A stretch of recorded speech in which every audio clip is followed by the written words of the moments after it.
Welcome. In front of me is a SONY Xperia 10 Mark III, and today I'll show you how to go through the setup process of this device. So, when you put it up for the first time, you'll be presented with this welcome screen that you can see right over here, and all you need to do is select your desired language from the list right here, and then tap on Get Started. This will bring you to the next page, which is information or important information, which, to be honest, is just legal documents. So obviously we have, let's see, we have data charge, we have some important warranty, safety.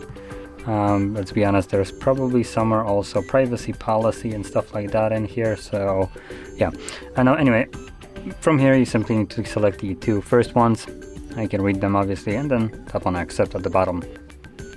And we have Connect to Mobile Network. This will allow you to insert a SIM card.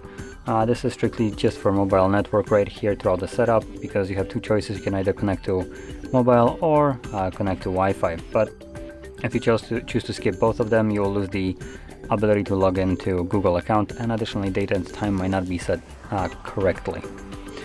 And I'll be skipping both of them, so we'll see if it is correct or not. So there's the Wi-Fi as well. Later on you can also change those settings by enabling Wi-Fi through settings and setting all up.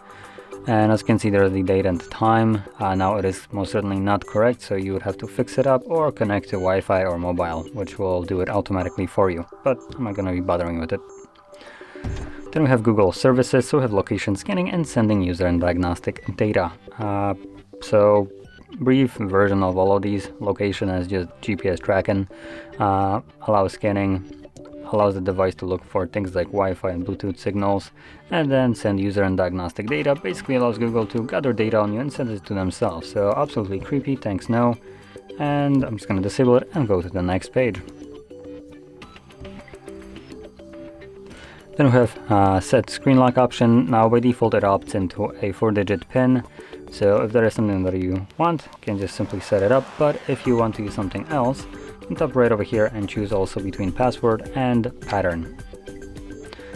And obviously if you don't want to use anything, you can also skip it, but I'll be setting up a pattern. There we go. And it's now set. It also prompts me to set up a fingerprint. I'm gonna skip this, I don't want to add one, but if you want to do so, you can just tap on continue and then start scanning it on the fingerprint sensor that is on the power key. Continue setup, yes. So here we have system navigation. We have two choices: the typical 3-button navigation that has been out for some time already, and gesture navigation. So choose whichever one suits you more. Anything else? Nope. And that basically finishes up the setup. Yep, there we go. So click on finish and there is your home screen. So if you found this very helpful, don't forget to hit like, subscribe, and thanks for watching.